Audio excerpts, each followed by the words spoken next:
Sometimes the most powerful moments in life happen in complete silence. No words are spoken, no dramatic speech is given, yet everything changes in an instant. This is the story of how one person's worst day became the catalyst for discovering a truth that would shake an entire military base to its core. It's about the dangerous assumptions we make when we see someone at their lowest point, and how a single patch on a worn uniform can reveal a hero hiding in plain sight. What happens when the person everyone overlooks turns out to be someone everyone should have been saluting?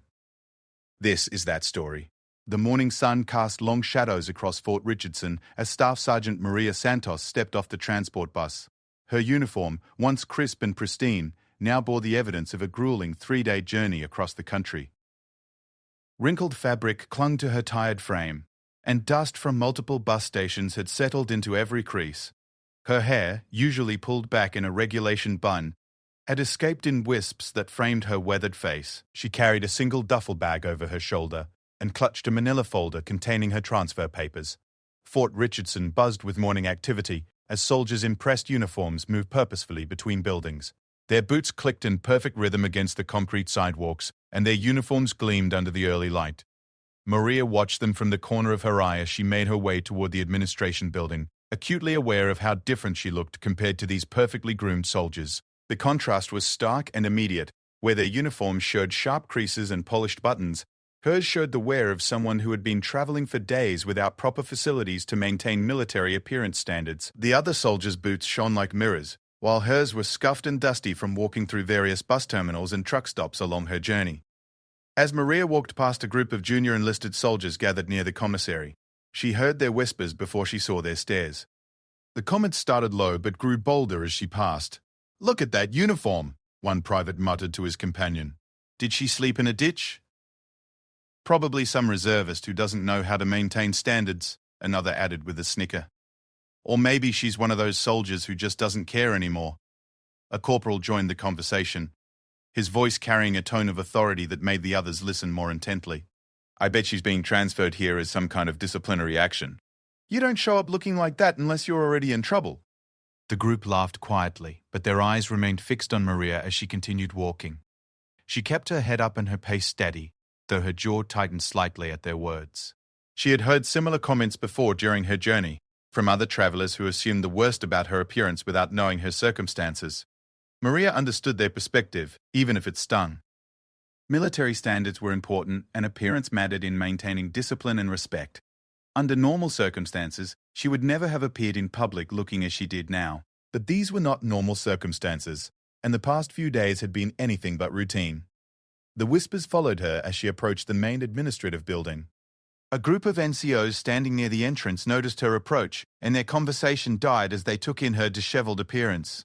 One of them, a staff sergeant with perfectly aligned ribbons on his chest, shook his head disapprovingly. "Standards are really slipping these days," he said to his companions, making no effort to lower his voice. "When I was coming up, you'd get eaten alive showing up anywhere looking like that." His friend, a sergeant first class with an immaculate uniform and spit-shine boots, nodded in agreement. "Either she doesn't know better or she doesn't care. Either way, it's a bad look for the unit she's joining."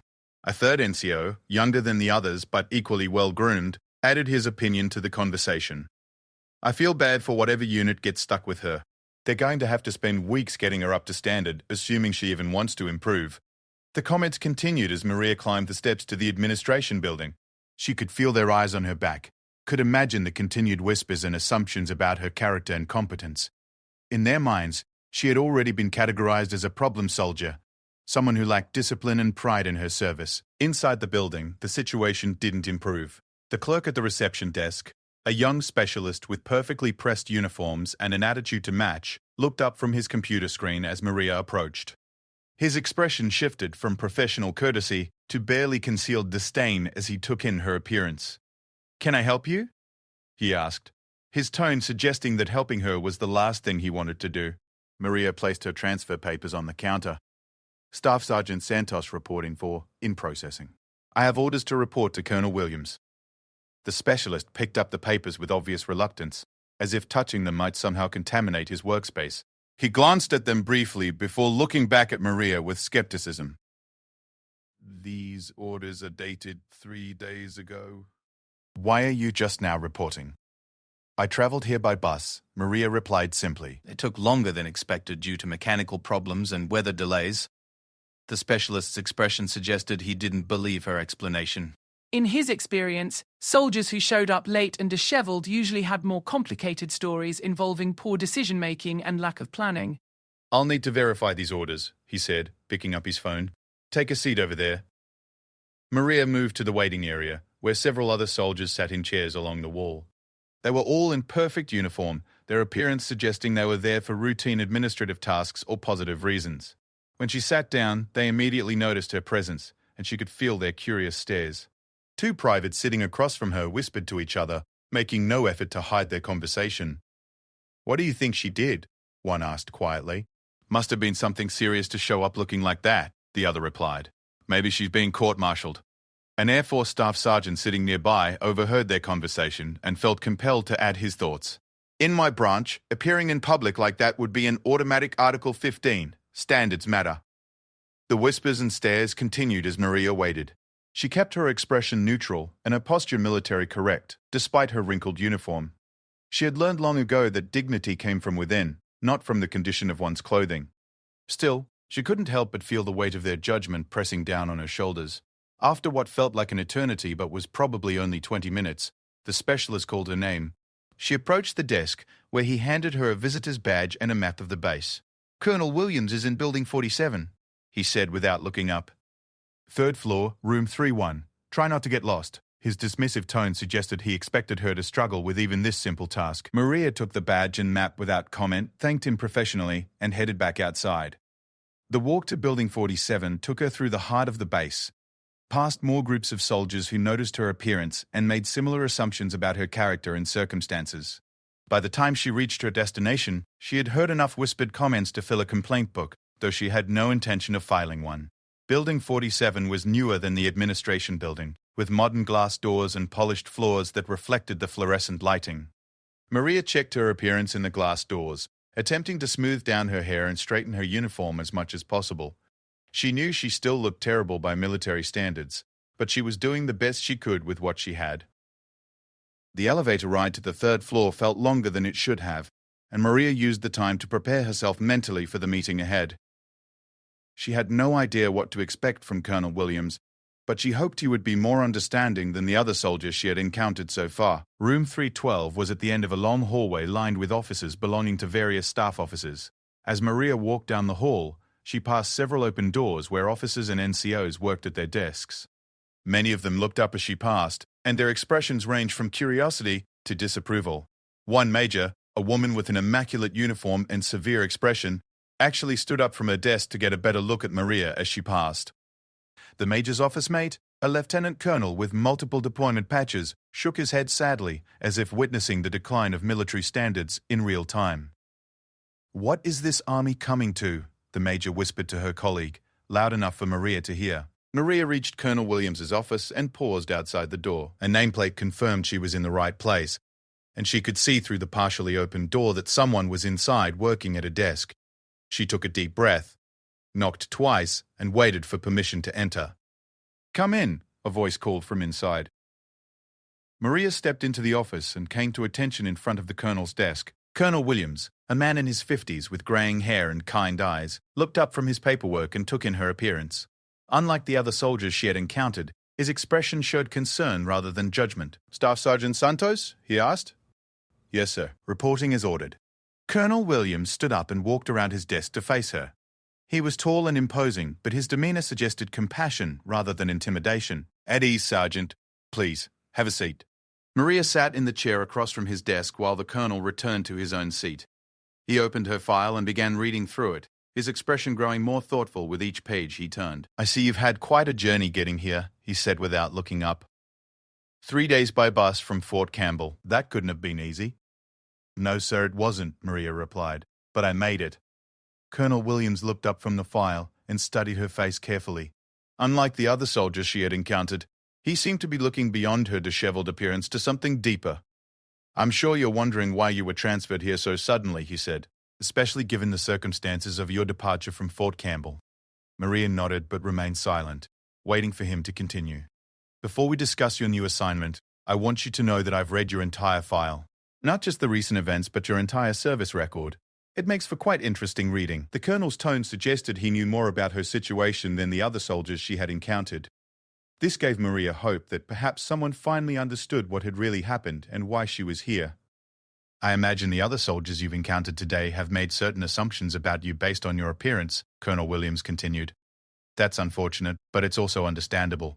First impressions matter in the military. Yes, sir, I understand that, Maria replied. Good. But I also want you to understand that I don't make decisions based on first impressions alone. I make them based on the full picture. And your full picture is quite remarkable. Colonel Williams closed her file and leaned back in his chair, studying her with renewed interest. Tell me, Sergeant Santos, what do you know about the 82nd Airborne Division's recent deployment to Afghanistan?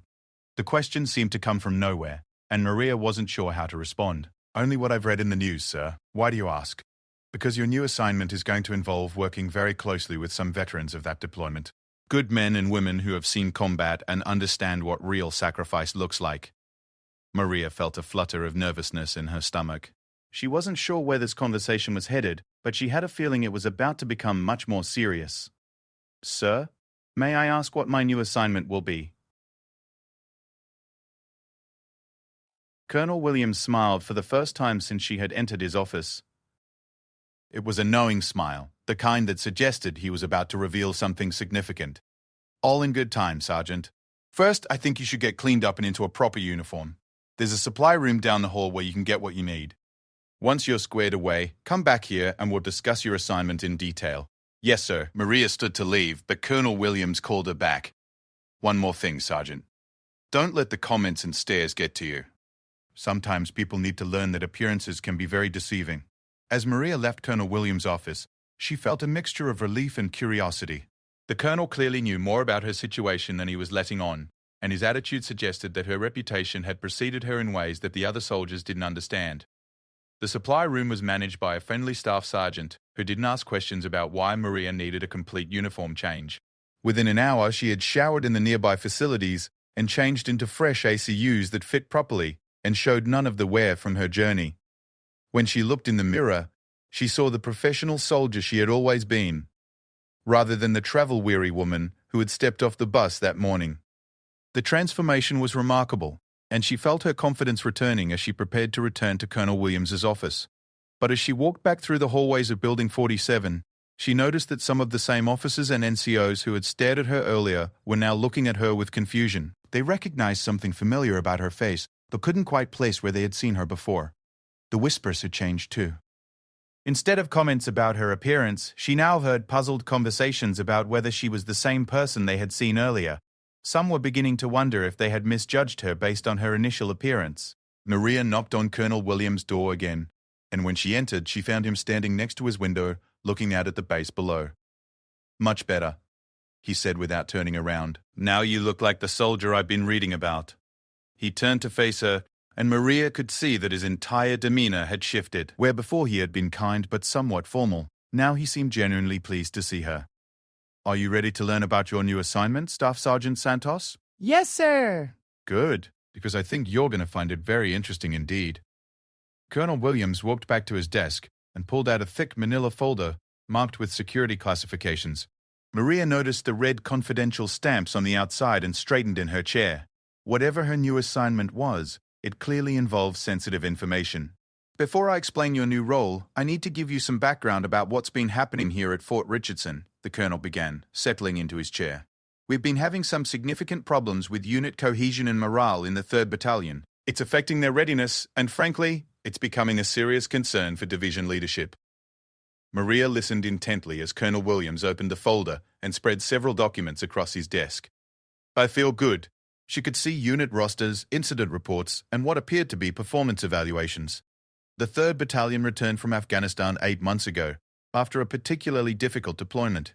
They lost 7 soldiers during their tour, and many others came back with various degrees of physical and psychological injuries. That's not unusual, unfortunately, but what is unusual is how they've been treating the new personnel assigned to their unit. The colonel picked up one of the reports and scanned it briefly before continuing. "We've had 12 different soldiers request transfers out of the 3rd Battalion in the past 6 months. When we interviewed them about their reasons for wanting to leave, they all reported the same thing. They felt unwelcome, excluded, and in some cases actively harassed by the combat veterans in the unit. Maria frowned, trying to understand where this was leading. Sir, are you saying the veterans are targeting new soldiers? Not exactly targeting them, but they've created an extremely hostile environment for anyone who wasn't with them in Afghanistan. They've formed what psychologists call an in-group, a tight circle of people who share a common experience that outsiders can't understand or appreciate.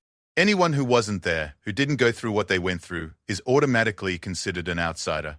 Colonel Williams stood up and walked to a whiteboard on the wall that showed the battalion's organizational chart. Red marks next to several names indicated soldiers who had requested transfers or were experiencing disciplinary problems. The problem has gotten so bad that we can't properly staff the battalion with new personnel. Fresh soldiers from training, transfers from other units, even experienced NCOs, none of them can integrate successfully because the Afghanistan veterans won't accept them. They see everyone else as somehow lesser, as not having proved themselves in real combat. Maria was beginning to understand the scope of the problem, but she still didn't see how she fit into the solution.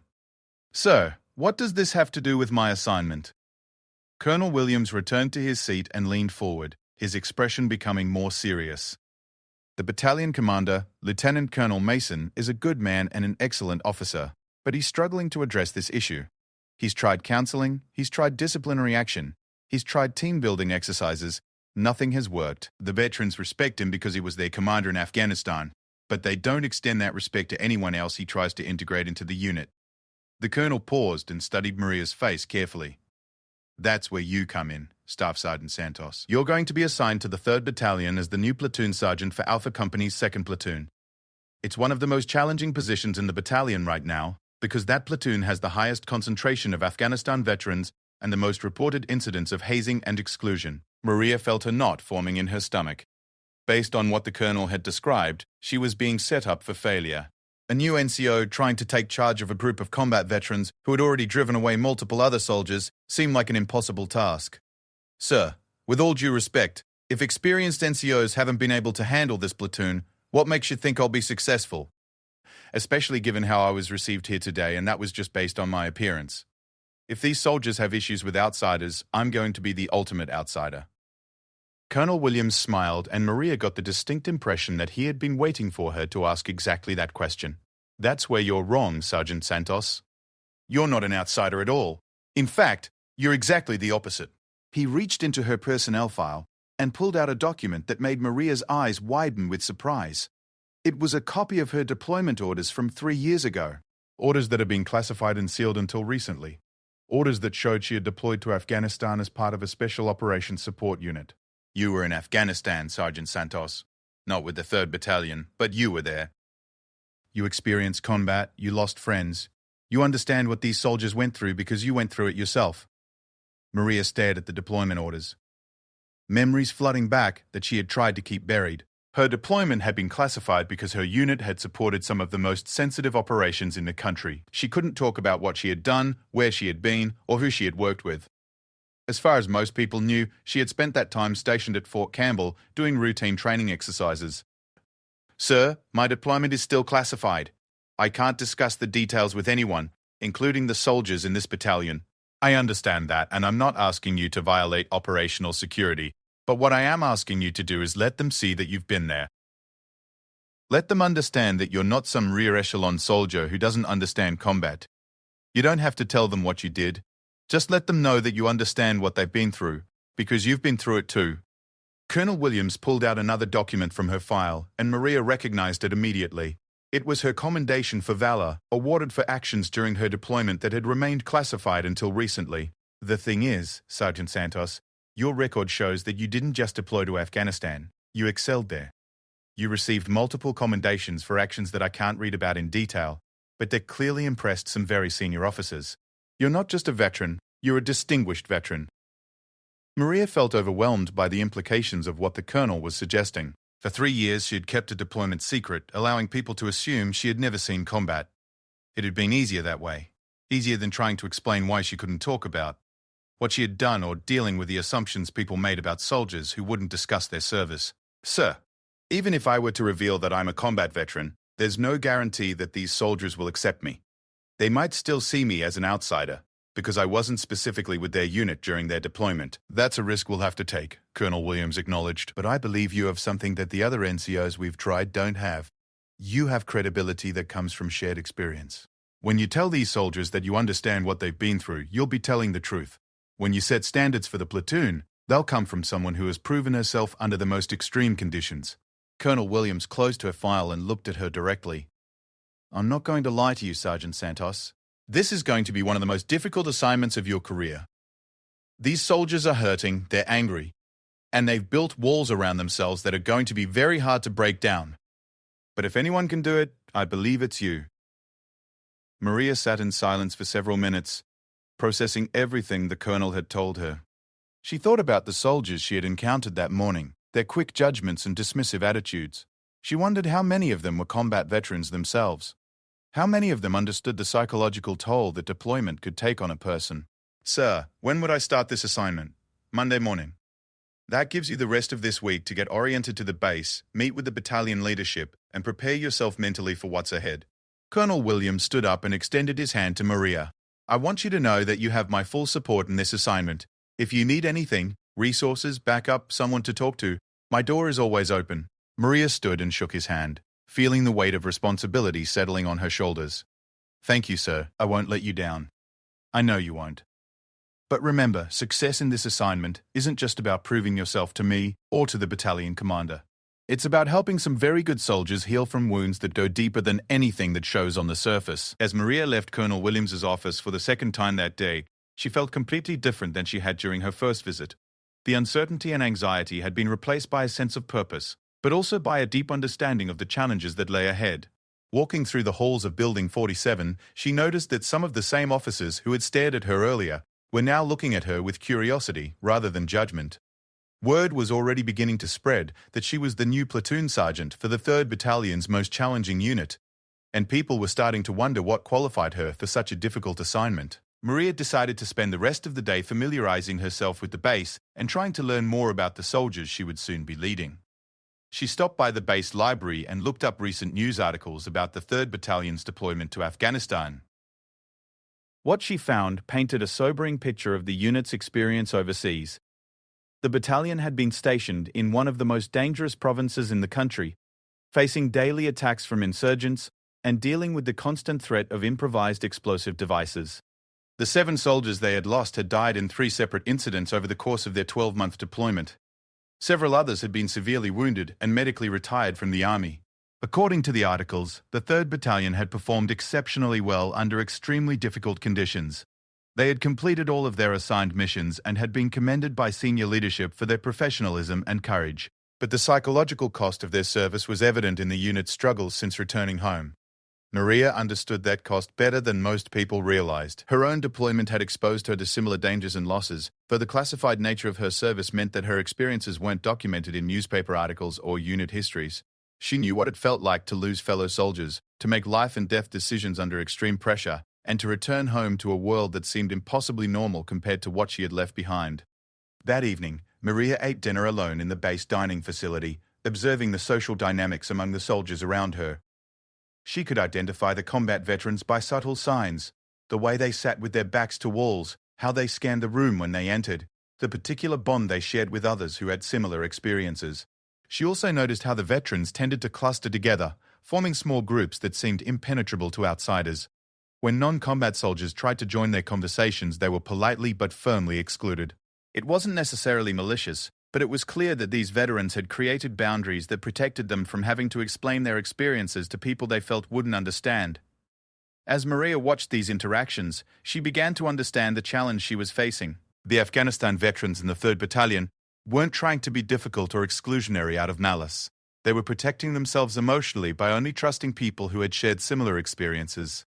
The problem was that their protective mechanism was preventing them from functioning effectively as part of a larger unit. The next morning, Maria reported to the 3rd Battalion headquarters to meet with Lieutenant Colonel Mason and get oriented to a new unit. The battalion headquarters was an older building that had been recently renovated, with walls covered in unit photos, deployment memorabilia, and awards from the Afghanistan deployment. Lieutenant Colonel Mason turned out to be exactly what Colonel Williams had described, a competent, caring commander who was genuinely concerned about the welfare of his soldiers. He was in his early 40s, with the weathered look of someone who had spent significant time in combat zones. "Sergeant Santos," he said, standing up from his desk as she entered his office. "Colonel Williams has told me a lot about you. I'm glad you're here." "Thank you, sir. I'm ready to get started." Lieutenant Colonel Mason walked over to a map of the base that showed the battalion's area of operations. "Before you meet your platoon, I want you to understand what you're walking into. 2nd Platoon of Alpha Company has 28 soldiers, and 18 of them deployed with us to Afghanistan. The other 10 are new additions, some fresh from training, others transferred in from different units." He pointed to a list of names posted next to the map. "The platoon has been without a permanent platoon sergeant for 6 weeks since their last NCO requested a transfer. The soldiers have been essentially supervising themselves, which has led to some significant discipline problems." "What kind of discipline problems, sir?" "Nothing criminal, but plenty of attitude issues. The veterans have made it clear that they don't respect the authority of anyone who wasn't with them in Afghanistan. They follow orders, but they do so with obvious reluctance and minimal enthusiasm. The new soldiers feel isolated and unwanted, which affects their performance and morale." Lieutenant Colonel Mason returned to his desk and pulled out a folder containing the platoon's recent performance evaluations. "The frustrating thing is that individually these are all good soldiers. The veterans are experienced, capable, and brave. The new soldiers are motivated and eager to learn, but together they're dysfunctional." "Sir, have any of the new soldiers been told about my background?" "No, and I don't want them to be, at least not yet. I want you to have the chance to establish your authority and credibility based on your performance as their platoon sergeant, not on their assumptions about your deployment history." Maria understood the reasoning behind this approach, but she worried about how the veterans would react to having another outsider placed in charge of them. If they followed the same pattern they had with previous platoon sergeants, they would likely test her authority immediately and thoroughly. "When do I meet them, sir?" "This afternoon. They're currently in the field doing squad-level training exercises. I thought it would be good for you to observe them in action before formally taking charge of the platoon." Lieutenant Colonel Mason stood up and reached for his patrol cap. "Come on, let's go see what you'll be working with." The drive to the training area took 20 minutes, during which Lieutenant Colonel Mason provided more details about the individual soldiers in the platoon. He spoke with obvious affection and respect for the veterans, describing their combat experiences and the bonds they had formed during their deployment. But he also expressed frustration about their inability to integrate new personnel into their tight-knit group. "The thing you have to understand," he said as they approached the training area, "is that these soldiers have been through something that fundamentally changed them. They've seen and done things that most people can't imagine, and they've relied on each other for survival in ways that created unbreakable bonds. The problem is that they can't seem to extend that same trust and loyalty to people who weren't there with them." Maria could hear the sound of training exercises before she could see them. Shouted commands, the crack of blank ammunition, and the rumble of military vehicles. As they crested a small hill, she got her first look at the soldiers who would soon be under her command. The scene below was both impressive and concerning. The veterans moved with the fluid precision of experienced soldiers, their actions coordinated and efficient. But the new soldiers seemed to be operating separately, following orders but clearly not fully integrated into the team's rhythm. Even from a distance, Maria could see the invisible barrier that separated the two groups. "There's your platoon," Lieutenant Colonel Mason said, pointing to a group conducting a simulated patrol exercise. "What do you think?"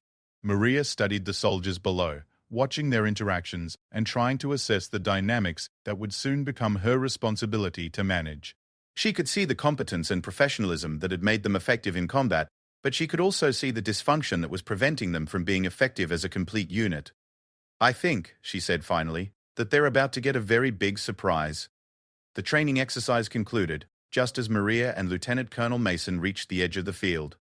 Maria watched as the soldiers gathered their equipment and began moving toward the assembly area, where they would receive their after-action review. The separation between the veterans and newcomers was even more obvious up close. They formed two distinct groups that barely acknowledged each other's existence. 2nd Platoon fall in for AAR, called Staff Sergeant Jenkins, a lanky soldier with multiple deployment patches who had been serving as the acting platoon sergeant. The veterans responded immediately, forming a tight formation with the practiced efficiency of experienced soldiers. The newer soldiers followed their lead but remained slightly separated, as if they understood they weren't fully part of the inner circle. Lieutenant Colonel Mason approached the formation, with Maria following a few steps behind. 2nd Platoon, I want you to meet your new platoon sergeant, Staff Sergeant Santos. She'll be taking charge of the platoon effective immediately. The reaction was immediate and predictable. The veterans exchanged glances that spoke volumes about their skepticism. Here was yet another outsider being placed in charge of them. Someone who would try to understand their experiences without having shared them. Maria could practically read their thoughts in their expressions. Sergeant First Class Rodriguez, a stocky soldier with intelligent eyes and multiple combat ribbons, stepped forward as the senior NCO among the veterans.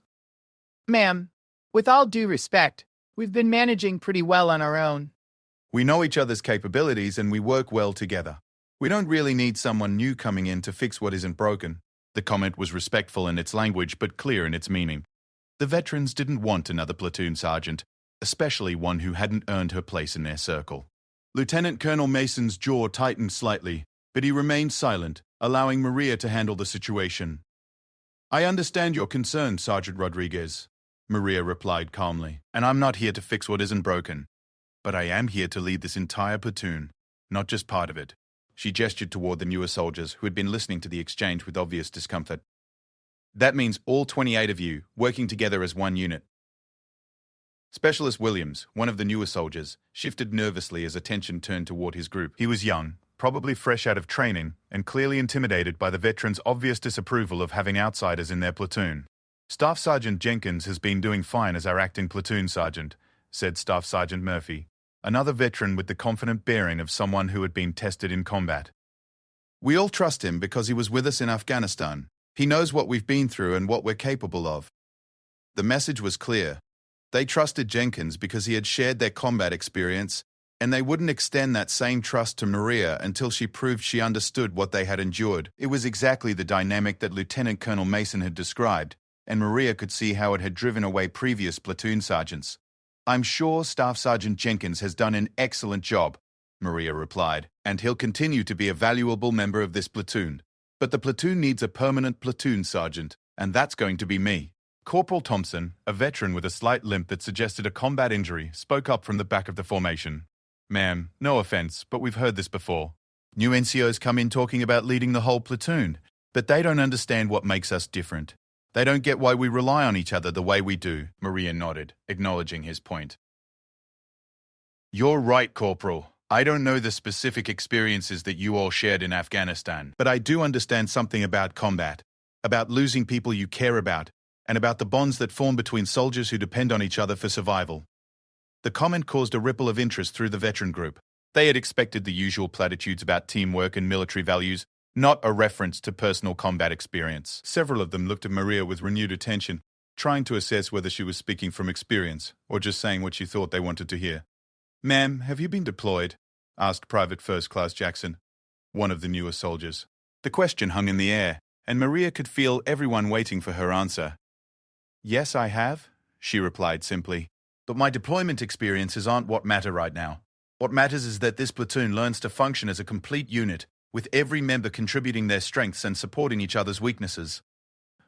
It was a careful answer that acknowledged her combat experience without providing details that might violate security classifications, but it was enough to change the dynamic of the conversation. The veterans were now looking at her with curiosity rather than dismissal, while the newer soldiers seemed relieved that their platoon sergeant might actually understand both sides of the divide. Lieutenant Colonel Mason stepped forward, sensing that this was a good moment to reinforce Maria's authority. Staff Sergeant Santos comes to us with an excellent record and strong recommendations. I expect all of you to give her the same professional respect and cooperation that you would give any NCO in her position. Yes, sir, the platoon replied in unison. But Maria could tell that their compliance was still more formal than genuine. After Lieutenant Colonel Mason departed, Maria found herself alone with her new platoon for the first time. The veterans had clustered together near their equipment, while the newer soldiers had gravitated toward their own informal group. The physical separation reflected the emotional distance that had become the platoon's defining characteristic. All right, listen up, Maria said, raising her voice to address the entire formation. I know there are some divisions in this platoon, and I know some of you are skeptical about having me as your platoon sergeant. That's fine. Skepticism is healthy, and trust has to be earned. But what's not acceptable is this separation between veterans and newcomers. She pointed to the two distinct groups. You're all soldiers in the same platoon, serving in the same army, working toward the same mission. The experiences that divide you are less important than the goals that should unite you. Staff Sergeant Murphy stepped forward, his expression suggesting he was about to challenge her statement. "Ma'am, with respect, you don't understand what we went through over there. The trust we have in each other isn't something that can be just extended to anyone who happens to get assigned to our unit." "You're absolutely right," Maria replied, surprising him with her agreement. That level of trust can't be instantly extended to new people, but it also can't be permanently withheld from soldiers who are willing to earn it. The question is whether you're willing to give people the chance to prove themselves. She walked over to where Specialist Williams and the other newer soldiers were standing. "And you," she said, addressing them directly, "can't just stand around waiting for acceptance to be handed to you. If you want to be part of this team, you need to show that you're worthy of being here." Specialist Williams straightened up, clearly nervous about being singled out. "Ma'am, we've been trying to fit in, but they won't let us. They have their own conversations, their own jokes, their own way of doing things. We feel like outsiders no matter what we do." "Then stop trying to fit in and start trying to excel," Maria replied firmly. "Show them that you're professionals who can be relied on. Demonstrate that you're serious about your jobs and committed to the unit's success. Respect has to be earned, not given." She turned back to address the entire platoon. "Here's how this is going to work. We're all starting fresh as of right now. Veterans, I need you to give the newcomers fair chances to prove themselves. Newcomers, I need you to step up and show that you deserve to be here. And everyone, I need you to remember that we're all on the same team." Sergeant First Class Rodriguez raised his hand. "Ma'am, what if the new guys can't handle the standards we maintain? We've been through things that taught us how to operate under extreme pressure. How do we know they can perform when things get serious?" It was a fair question, and Maria could see that several other veterans were nodding in agreement. They weren't being deliberately exclusionary. They were genuinely concerned about whether soldiers without combat experience could be trusted in high-stress situations. "That's a legitimate concern," Maria acknowledged. "But the only way to find out what someone is capable of is to give them opportunities to demonstrate their abilities. You can't assess someone's potential if you never give them a chance to show what they can do." She looked around at the faces watching her, seeing a mixture of skepticism, curiosity, and hope. "I'm going to be implementing some changes in how this platoon operates.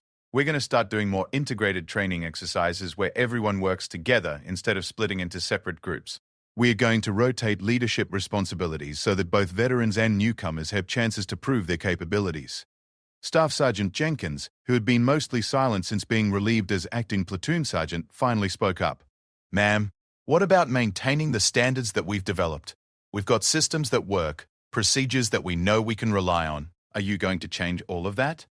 "I'm not going to change anything that actually works," Maria replied. "But I am going to challenge anything that prevents this platoon from reaching its full potential. If your systems only work for half the platoon, then they're not really working at all." The comment hit home, and Maria could see several veterans exchanging uncomfortable glances. They knew she was right, even if they didn't want to admit it. Their current approach was effective for the soldiers who were part of the inner circle, but it was failing the platoon as a whole. "Ma'am," said Corporal Thompson, "how do we know you understand what we need? How do we know you're not going to implement changes that sound good on paper but don't work in reality?" It was another probing question, and Maria sensed that the veterans were testing her knowledge and experience. They wanted to know if she was just another administrator who would impose theoretical solutions on practical problems. "You don't know that," Maria admitted. "Just like I don't know yet what specific challenges this platoon faces or what solutions will work best. That's why we're going to figure it out together, through trial and error and honest communication." She paused and looked directly at Thompson. "But I can tell you this. I've never implemented a solution without understanding the problem first, and I've never asked soldiers to do something I wouldn't be willing to do myself." The training session was interrupted by the arrival of Captain Morrison, the Alpha Company commander. He was a tall, serious officer who had also deployed with the battalion to Afghanistan. His presence immediately changed the dynamic, as all the soldiers snapped to attention. "At ease," Captain Morrison said as he approached Maria. "Staff Sergeant Santos, how is the transition going?" "Very well, sir. We're just getting acquainted and discussing how the platoon will operate moving forward." Captain Morrison nodded and addressed the entire formation. "I want all of you to understand that Staff Sergeant Santos has my full confidence and support. She's here because she's the right person for this job, and I expect all of you to give her the cooperation and respect she deserves." After Captain Morrison departed, Maria decided it was time to begin implementing some immediate changes. "All right, here's what we're going to do for the rest of the afternoon. We're going to reorganize into 4 integrated squads. with each squad containing a mix of veterans and newcomers. Squad leaders will rotate every week, giving everyone a chance to demonstrate leadership abilities. The announcement caused immediate grumbling from the veterans, who clearly preferred their current arrangement where they worked primarily with each other. But Maria held firm, explaining that the new structure would help build trust and communication across the entire platoon. "Ma'am," said Staff Sergeant Murphy, "this is going to slow down our training. The new guys don't know our procedures, our signals, our way of doing things. We'll have to start from scratch." "Then that's what we'll do," Maria replied. "We'll start from scratch and build procedures that everyone understands and can execute. It might be slower initially, but it will be more effective in the long run." As the platoon began reorganizing according to Maria's instructions, she observed their interactions carefully. The veterans were clearly frustrated by the change, but they were following orders professionally. The newcomers seemed energized by the opportunity to work more closely with the experienced soldiers, even though they were obviously nervous about meeting expectations.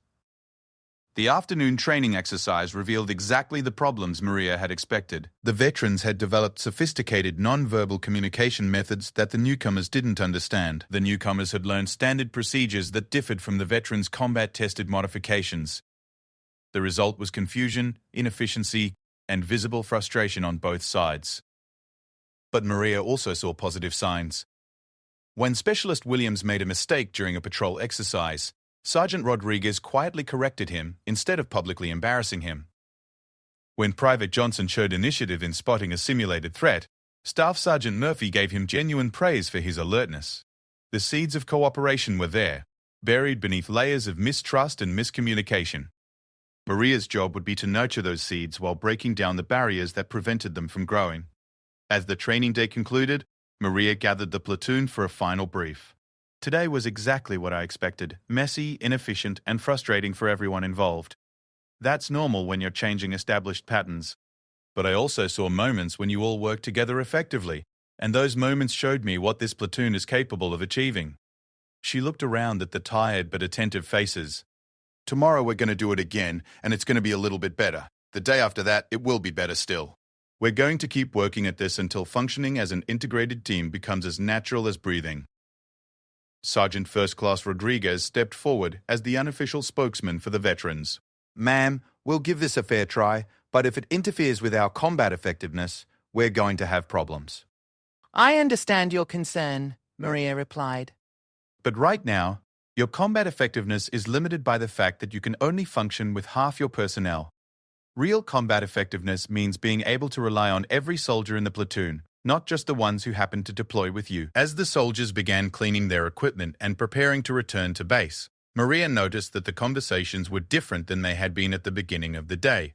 Veterans and newcomers weren't exactly mingling freely, but they were at least talking to each other about training-related topics. It was a small step, but it was progress. Staff Sergeant Jenkins approached her as the other soldiers loaded onto the transport vehicles. "Ma'am, can I ask you something?" "Of course. When you talked about combat experience earlier, were you speaking from personal experience or were you just trying to relate to us?" Maria studied his face, seeing genuine curiosity rather than skepticism. "I was speaking from personal experience, but that's not something I can discuss in detail." Jenkins nodded thoughtfully. "That explains some things. The way you handled the situation today, the way you understood our concerns without dismissing them, it felt like you actually knew what you were talking about." "I tried to," Maria replied simply. As they rode back to base, Maria reflected on her first day with the platoon. It had gone better than she had expected, but she knew the real challenges lay ahead. The veterans had agreed to try her approach, but their cooperation was conditional and fragile. The newcomers were eager to prove themselves, but they still lacked the confidence that came from battlefield experience. Tomorrow would bring new tests and new opportunities to build the trust and cohesion that the platoon desperately needed. Maria was determined to succeed, not just for her own career, but for the sake of all 28 soldiers who deserved to be part of a functional, unified team. The hardest part, she realized, would be maintaining her own classified secrets while gradually revealing enough about her background to earn the veterans' respect. It was a delicate balance that would require careful navigation in the days and weeks ahead. 2 weeks into Maria's tenure as platoon sergeant, the fragile progress she had been building faced its first serious test. The call came on a rainy Thursday morning while the platoon was conducting equipment maintenance in the motor pool. Lieutenant Colonel Mason's voice over the radio was tense and urgent. "Second platoon, you have 30 minutes to gear up for an emergency response exercise. Full combat load, live ammunition." This is not a drill. Maria felt her pulse quicken as she relayed the orders to her soldiers. Emergency response exercises were used to test unit readiness for real-world crises, and they were designed to be as realistic and stressful as possible. For her platoon, with its ongoing integration challenges, this would be the ultimate test of whether her changes were actually working. "You heard the order," she called out to the scattered soldiers working on various vehicles. "Drop what you're doing and get to the armory. Full battle rattle in 30 minutes. The response was immediate but telling. The veterans moved with the fluid efficiency of soldiers who had done this countless times under real combat conditions. They knew exactly what equipment they needed, where to find it, and how to prepare for deployment in minimal time. The newcomers moved with equal urgency but less certainty, checking and rechecking their gear lists and looking to the veterans for cues about what was really essential. Specialist Williams struggled with his body armor, trying to adjust straps that had somehow gotten twisted since the last time he had worn it. Normally, he would have had to figure it out himself while the veterans ignored his difficulties. But today, Staff Sergeant Murphy noticed his struggles and quickly helped him sort out the problem. "Remember, the chest plate sits higher than you think it should," Murphy said quietly. "It feels wrong at first, but it gives you better protection and mobility." It was a small gesture, but Maria noticed it as she was checking her own equipment.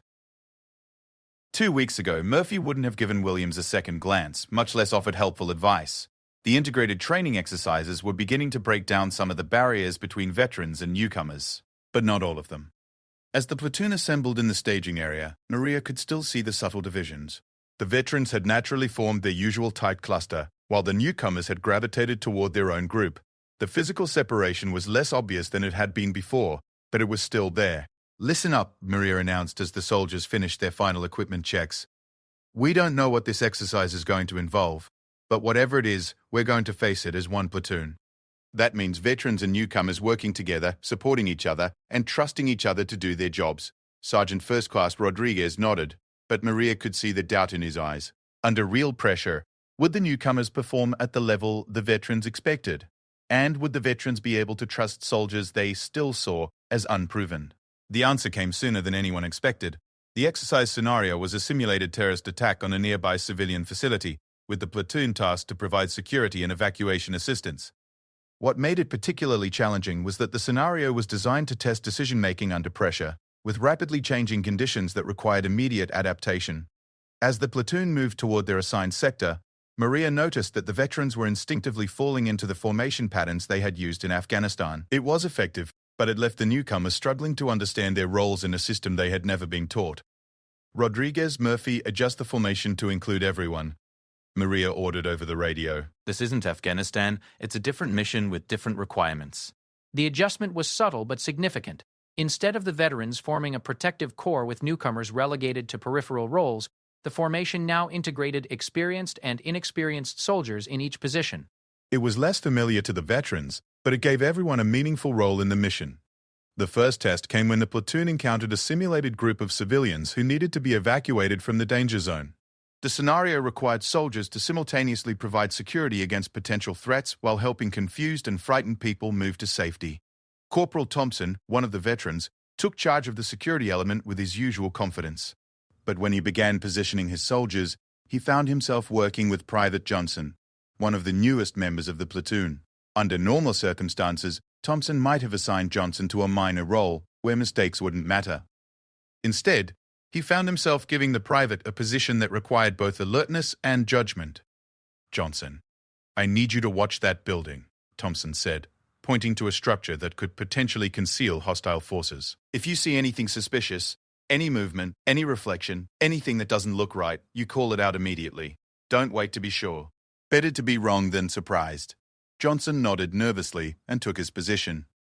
Maria watched the interaction with interest, knowing that Thompson was taking a risk by trusting an inexperienced soldier with a critical responsibility.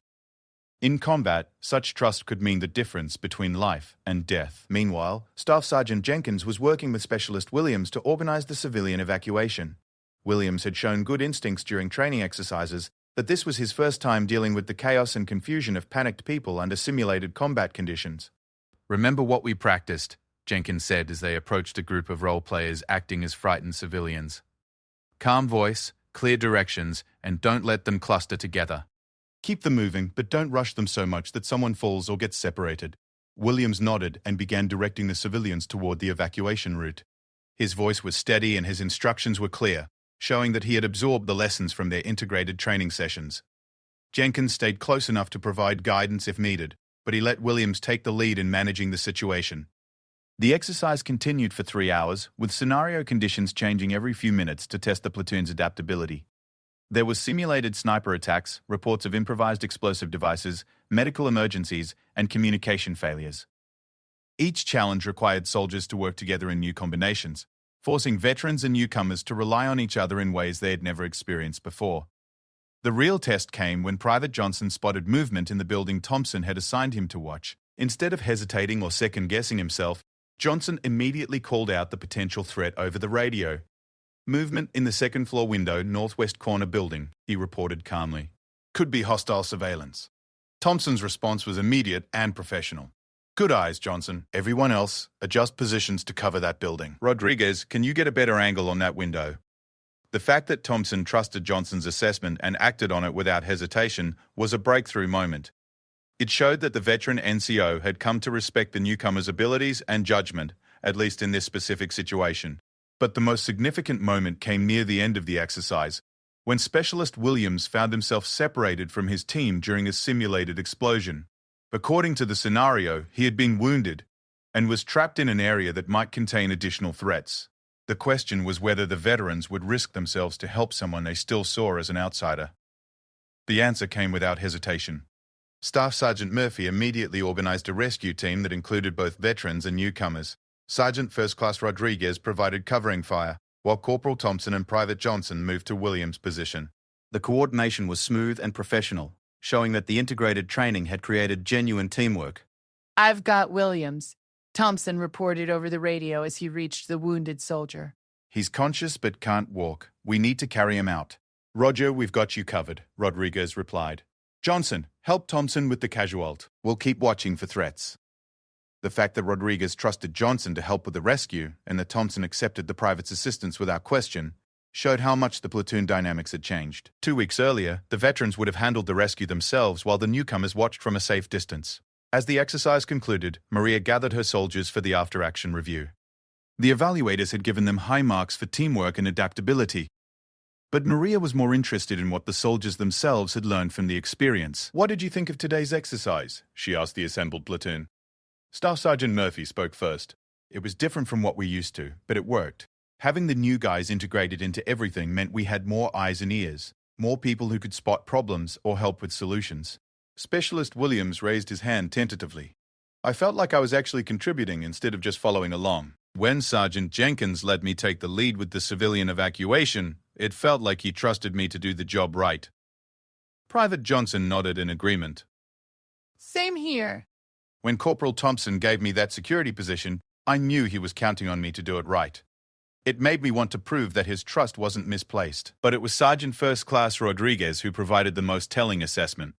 Ma'am, I have to admit I was skeptical about mixing everyone together like this. I thought it would make us less effective, not more. But today showed me that we can be stronger as a complete team than we were as separate groups." Maria felt a surge of satisfaction, but she knew better than to assume that one successful exercise had solved all of the platoon's problems. This was a good start, but it was still just an exercise.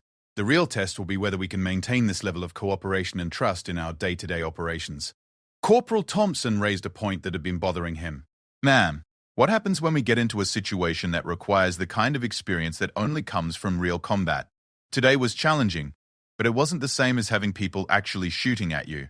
It was a fair question, and Maria could see that several other veterans were wondering the same thing. They had accepted that the newcomers could contribute during training exercises and simulated emergencies, but they still had doubts about whether untested soldiers could be trusted in genuine life-or-death situations. "That's a valid concern," Maria acknowledged. "None of us can know for certain how someone will perform under real combat stress until they've actually faced it. But what we can do is build the foundation of trust and teamwork that will give everyone the best chance of success when that test comes." She looked around at the faces watching her, seeing a mixture of confidence and uncertainty. The veterans in this platoon have proven themselves in combat, and that experience is invaluable. But the newcomers have also proven today that they can learn, adapt, and contribute meaningfully to the team. Both groups have strengths that the other needs. Staff Sergeant Jenkins spoke up from the back of the formation. "Ma'am, I think what's changed is that we've stopped assuming the new guys would fail and started giving them chances to succeed. When you expect people to do well and give them the support they need, they usually rise to the occasion." Exactly, Maria replied. Trust isn't something that happens automatically. It's something that gets built through shared experiences and proven reliability. Today was one of those experiences, and it showed all of us that this platoon is capable of functioning as a unified team. As the soldiers began cleaning their equipment and preparing to return to base, Maria noticed that the conversations had changed again. Veterans and newcomers were discussing the exercise together, sharing observations and lessons learned. The artificial barriers that had separated them were continuing to break down. But Maria also knew that her own credibility with the platoon was still based partly on assumptions about her background that she couldn't fully confirm or deny. The veterans respected her leadership and accepted her authority, but they still didn't know the full extent of her combat experience. At some point, that issue would have to be addressed. The opportunity came sooner than she expected. As the platoon was loading their equipment onto transport vehicles, Staff Sergeant Murphy approached her with a question that had clearly been bothering him. "Ma'am, can I ask you something personal?" "Sure. What's on your mind?" Murphy looked around to make sure they couldn't be overheard, then spoke quietly. "Some of us have been wondering about your deployment. You said you've been in combat, but you don't talk about it the way most veterans do. You don't mention specific places or operations, and you don't seem to have the usual connections with other units that deployed to Afghanistan or Iraq." Maria had been expecting this question for weeks, and she had prepared her response carefully. "There are some deployments that soldiers can't discuss in detail, even with other veterans. Security classifications exist for good reasons, and they don't disappear just because you want to share experiences with people who would understand them." Murphy nodded thoughtfully. "That explains a lot, actually. Some of the best soldiers I know have done things they can't talk about. It must be frustrating not being able to share those experiences with people who would understand them." It is, Maria admitted. "But it's also taught me that experiences don't have to be shared to be respected. What matters is how those experiences shape you as a soldier and a leader." As they rode back to base, Maria reflected on how much the platoon had changed in just 2 weeks. The veterans were beginning to trust and respect the newcomers, while the newcomers were gaining confidence in their abilities and their place in the team. But she knew that the real tests lay ahead, and that building a truly cohesive unit would require continued effort and patience from everyone involved. The biggest challenge would be maintaining this progress while continuing to keep her own background partially concealed. The veterans were clearly curious about her deployment history, and eventually their curiosity might conflict with her security obligations. When that happened, she would have to find a way to maintain their trust without violating the classifications that protected sensitive operations and the people who had participated in them. But for now, she was satisfied with the progress they had made. One successful exercise didn't solve all problems, but it had shown everyone what was possible when they worked together as a complete team. That was a foundation they could build on. One training session and one shared experience at a time. The moment that would change everything began with a routine visit that no one saw coming. 3 weeks after the emergency exercise, Maria's platoon was conducting standard weapons training when a convoy of black SUVs pulled up to the range. The vehicles had government plates and tinted windows, the kind that usually meant important visitors who preferred to remain unnoticed. Maria watched from the firing line as several figures in civilian clothes emerged from the vehicles, accompanied by Lieutenant Colonel Mason and what appeared to be a brigadier general she didn't recognize. The general was a tall, distinguished woman with silver hair and the confident bearing of someone accustomed to command at the highest levels. "Ceasefire, ceasefire," Maria called out to her soldiers, following standard protocol when senior officers visited the range. The platoon immediately stopped their training and began making their weapons safe, their movements precise and professional. Lieutenant Colonel Mason approached with the visiting group, his expression suggesting this was more than a routine inspection. "Staff Sergeant Santos, I'd like you to meet Brigadier General Patricia Harrison from the Pentagon. She's here to observe some of our training operations." Maria came to attention and rendered a sharp salute. "Good afternoon, ma'am. Welcome to Fort Richardson." But as General Harrison returned her salute, something unexpected happened. The general's eyes focused intently on Maria's uniform, specifically on the unit patches and ribbons displayed on her chest. Her expression shifted from polite professional interest to something approaching recognition, and she stepped closer to get a better look. Staff Sergeant Santos, the general said slowly, her voice carrying a tone of growing certainty. Could you tell me about that unit patch on your right shoulder? Maria felt her heart skip a beat. The patch in question was from her classified deployment, a small subdued emblem that most people would overlook entirely. But General Harrison wasn't most people, and her focus on that specific patch suggested she knew exactly what it represented. Ma'am, I'm not sure I understand the question, Maria replied carefully, acutely aware that her soldiers were listening to every word of the conversation. General Harrison stepped even closer, and Maria could see recognition dawning in her eyes. That's the patch from the 160th Special Operations Aviation Regiment support units. Specifically, the patch worn by personnel who supported classified operations in Afghanistan between 22x1 and 22x2. The words hung in the air like a bomb that had just been dropped. Maria felt the eyes of every soldier in her platoon focusing on her with sudden intensity. The 160th SAW was legendary within military circles, the elite helicopter unit known as the Night Stalkers that supported the most dangerous special operations missions. Support personnel for such units underwent extensive screening and were involved in operations that never appeared in official records. Ma'am, Maria began, but General Harrison raised a hand to stop her. Staff Sergeant Santos, I think we need to have a private conversation. Colonel Mason, could you arrange for somewhere we can talk without interruption? Lieutenant Colonel Mason nodded, clearly as surprised by this development as everyone else. Of course, ma'am. We can use my office. As the senior officers moved away from the firing line, Maria could feel her soldiers staring at her with expressions ranging from amazement to confusion. The veterans who had spent weeks questioning her credentials were suddenly seeing her in an entirely new light. The newcomers who had looked up to her as a capable leader were realizing they might have been following someone far more experienced than they had imagined. Staff Sergeant Murphy was the first to speak, his voice filled with disbelief. The 160th? She was with the Night Stalkers? Sergeant First Class Rodriguez shook his head slowly. No wonder she couldn't talk about her deployment. Those operations are so classified that most of the people involved can't even admit they happened. Specialist Williams looked completely bewildered. What does this mean? What kind of missions was she involved in? Corporal Thompson, who had served with distinction in Afghanistan, but never at the level Maria was now revealed to have operated at, tried to explain. The 160th supports missions that are so sensitive that they're compartmentalized beyond normal classification levels. If she was supporting their operations, she was involved in things that most of us will never even hear about. The speculation continued as the soldiers tried to process this revelation. They had spent weeks working with someone they now realized was far more experienced and qualified than any of them had understood. The combat veteran who had been questioning her credibility was suddenly understanding that her credentials went far beyond anything they had achieved. Private Johnson voiced what several others were thinking. Does this mean she's been holding back this whole time? Like, has she been going easy on us because she didn't want to show off her real experience? It was a perceptive question, and the answer became clearer as the soldiers thought back over the past few weeks of training. Maria's approaches to tactical problems had often been more sophisticated than they had initially realized. Her insistence on certain procedures and standards had seemed excessive at the time, but now appeared to reflect knowledge gained from the most demanding operational environments. Meanwhile, in Lieutenant Colonel Mason's office, General Harrison was having a very different conversation with Maria.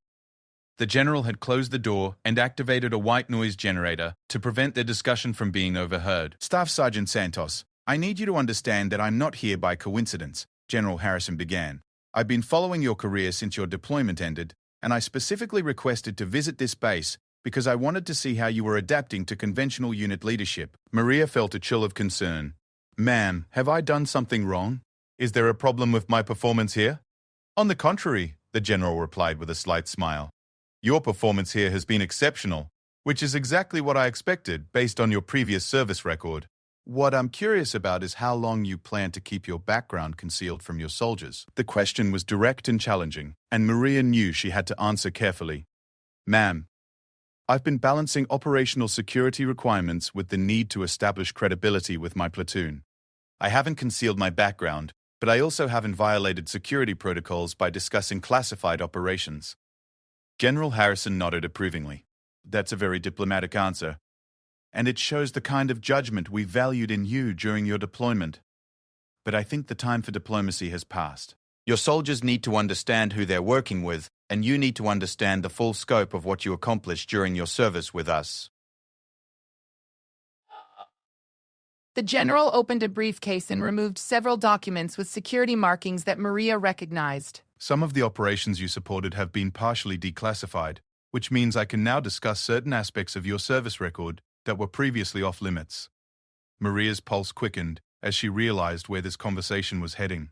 For 3 years, she had carried the weight of experiences she couldn't share with anyone. The isolation that came from being unable to discuss the most significant events of her military career had been one of the hardest aspects of returning to conventional service. Ma'am, what are you telling me? I'm telling you that the mission you supported on September 15, 2022, resulted in the rescue of 12 American hostages who had been held by terrorist forces for 8 months. The intelligence you helped gather during Operation Midnight Thunder directly led to the capture of 3 high-value targets who had been responsible for multiple attacks on coalition forces. General Harrison paused to let the significance of her words sink in. I'm also telling you that the helicopter crew you supported during the evacuation of Outpost Delta credited your actions with saving their lives when they came under heavy fire during the extraction. Maria felt tears welling up in her eyes as memories she had tried to suppress came flooding back. The classified nature of her service had meant that she had never received official recognition for actions that had required enormous courage and skill. She had been decorated, but the awards were classified and filed away where no one could acknowledge them. Ma'am, why are you telling me this now? Because your current soldiers deserve to know that they're being led by someone who has proven herself under the most extreme conditions imaginable, and because you deserve to have your service recognized by people who can truly appreciate what you accomplished. General Harrison stood up and walked to the window that overlooked the training area where Maria's platoon was still gathered. Those soldiers out there have been struggling with trust and cohesion issues because they couldn't understand what qualified you to lead them. Now they're beginning to realize that their platoon sergeant has experience and credentials that exceed anything they could have imagined. Ma'am, what does this mean for my current assignment? The general turned back to face Maria, her expression becoming more serious. It means that your success here is even more important than you realized. The Army is watching to see how Special Operations veterans adapt to conventional leadership roles. Your platoon has become a test case for integration strategies that could be implemented across multiple units. She returned to her seat and leaned forward. I've read the reports about your platoon's progress over the past few weeks. The transformation you've achieved is remarkable, and it's exactly what we hoped would happen when we decided to place experienced Special Operations personnel in conventional leadership positions. Maria was beginning to understand the bigger picture. Her assignment to this troubled platoon hadn't been coincidental. It had been a deliberate experiment to see if her specialized experience could solve problems that conventional approaches had failed to address. Ma'am, are you saying that my assignment here was planned from the beginning? Not exactly planned, but certainly hoped for. When Colonel Williams identified you as a candidate for this position, I endorsed the decision because I believed your background made you uniquely qualified to address the specific challenges this platoon was facing.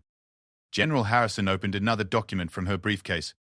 Your evaluation reports from your classified deployment describe you as someone who excels at building trust across diverse groups, managing high-stress situations, and maintaining operational security while fostering team cohesion. Those are exactly the skills needed to solve the integration problems this platoon was experiencing. The conversation was interrupted by a knock on the door. Lieutenant Colonel Mason entered with Captain Morrison, both of whom looked concerned about the extended private meeting. General, is everything all right? Colonel Mason asked. The soldiers are getting curious about why Staff Sergeant Santos was called away for such a long discussion. General Harrison exchanged glances with Maria before responding. Actually, Colonel, I think it's time to address their curiosity directly. Would it be possible to gather the entire platoon for a brief meeting? Of course, ma'am.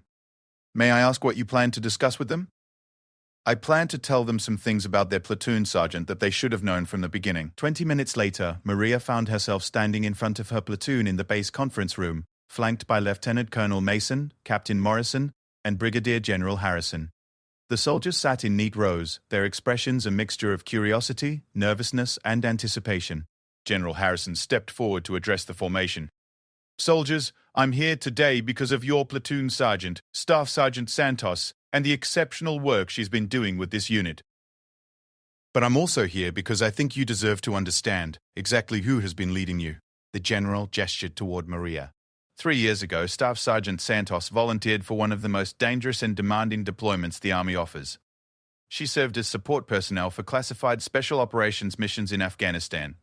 Missions that required the highest levels of skill, courage and trustworthiness. The platoon sat in stunned silence as General Harrison continued. During her deployment, Staff Sergeant Santos participated in operations that directly saved American lives, gathered intelligence that prevented attacks on coalition forces, and demonstrated the kind of valor that represents the very best of our military tradition. Sergeant First Class Rodriguez raised his hand tentatively.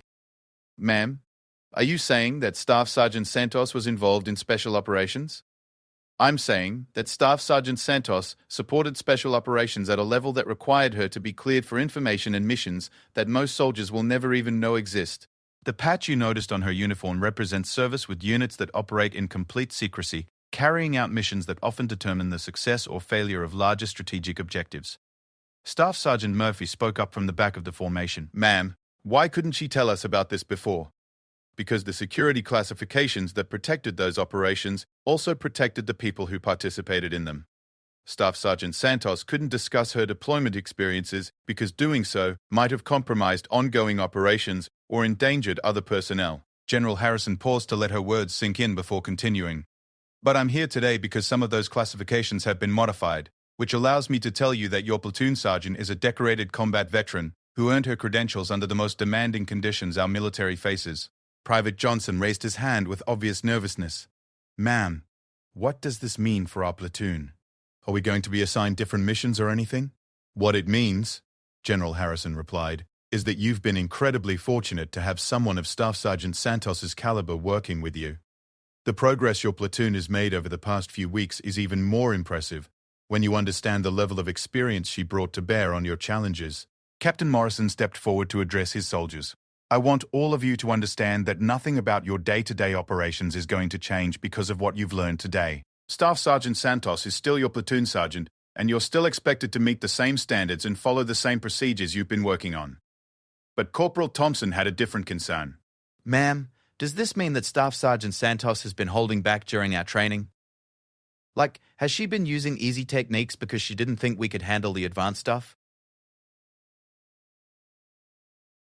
It was Maria who answered this question, speaking for the first time since the meeting had begun. What it means is that I've been trying to find the right balance between challenging you to improve and not overwhelming you with techniques that aren't appropriate for your current missions. Every training exercise we've done has been designed to build specific skills that you need for your actual job requirements. She looked around at the faces of her soldiers, seeing a mixture of respect, amazement, and something that might have been intimidation. The fact that I've had different experiences doesn't make me better than any of you. It just means I've had opportunities to learn things that I can now share with you. Specialist Williams raised his hand. Ma'am, why didn't you just tell us from the beginning? Wouldn't it have been easier if we had known we were working with someone who had that level of experience? Maria considered her answer carefully. Because I wanted you to respect me. Based on my performance as your platoon sergeant, not based on assumptions about what my previous experience meant. I wanted to earn your trust through my actions, not inherit it because of my deployment history. General Harrison nodded approvingly at Maria's response. That attitude, soldiers, is exactly why Staff Sergeant Santos was so successful during her classified deployment. The best special operations personnel don't rely on their reputations. They prove themselves through their performance mission after mission. Staff Sergeant Jenkins, who had been acting as platoon sergeant before Maria's arrival, spoke up with a question that had clearly been bothering him. Ma'am, looking back on the past few weeks, are there things we could have been doing better if we had understood Staff Sergeant Santos's background from the beginning? Probably, General Harrison admitted. But the progress you've made working through your assumptions and learning to trust each other based on demonstrated competence is actually more valuable than shortcuts based on preconceived notions about credentials. She gestured toward the integrated seating arrangement, where veterans and newcomers were sitting together rather than in the separate groups they had maintained just weeks earlier. The fact that you've learned to function as a unified team through shared experiences is a stronger foundation than anything that could have been built on reverence for someone's deployment history. Lieutenant Colonel Mason stepped forward to wrap up the meeting. I want all of you to understand that this information doesn't leave this room. Staff Sergeant Santos's previous assignment details remain classified, and discussing them outside this unit could compromise ongoing operations and endanger current personnel. The soldiers nodded their understanding, clearly taking the security briefing seriously. But Maria could see in their expressions that this revelation had fundamentally changed how they viewed their platoon and their place within it. As the meeting concluded and the soldiers were dismissed, Several of them approached Maria with questions and comments. The veterans who had spent weeks testing her credibility now seemed almost embarrassed by their earlier skepticism. "Ma'am," Sergeant First Class Rodriguez said quietly, "I owe you an apology. We made judgments about your qualifications without understanding what you had accomplished. That was unfair and unprofessional." "You don't owe me any apology," Maria replied. "You were protecting your soldiers and maintaining standards based on your own combat experience." "That's exactly what good NCOs should do." Staff Sergeant Murphy joined the conversation, his expression thoughtful. "Ma'am, does this mean that some of the techniques you've been teaching us came from special operations training? Because some of the things you've emphasized seem more advanced than what we usually see in conventional units." "Some of them, yes. But remember that the goal has always been to prepare you for your actual mission requirements, not to turn you into special operations soldiers. Everything we've worked on has been designed to make you more effective at your assigned roles." As the soldiers filed out of the conference room, Maria noticed that their interactions had changed yet again. The revelation of her background had added a new dimension to their respect for her leadership, but it also reinforced the bonds they had built through shared training experiences. The newcomers seemed more confident in their abilities, knowing that their progress had been guided by someone with exceptional credentials. The veterans appeared to have gained new respect not just for Maria, but for the newcomers who had been successfully integrated into their team. General Harrison approached Maria as the room emptied. "How do you feel about having your background revealed?" "Relieved, honestly. Carrying those experiences alone for 3 years was more difficult than I realized. Having people who understand and appreciate what happened makes it feel more real, more meaningful. That's exactly why I decided to speak up today. Military service should be honored and recognized, especially when it involves the level of sacrifice and skill that yours required." The general paused and studied Maria's face carefully. "I have one more thing to tell you, Staff Sergeant Santos.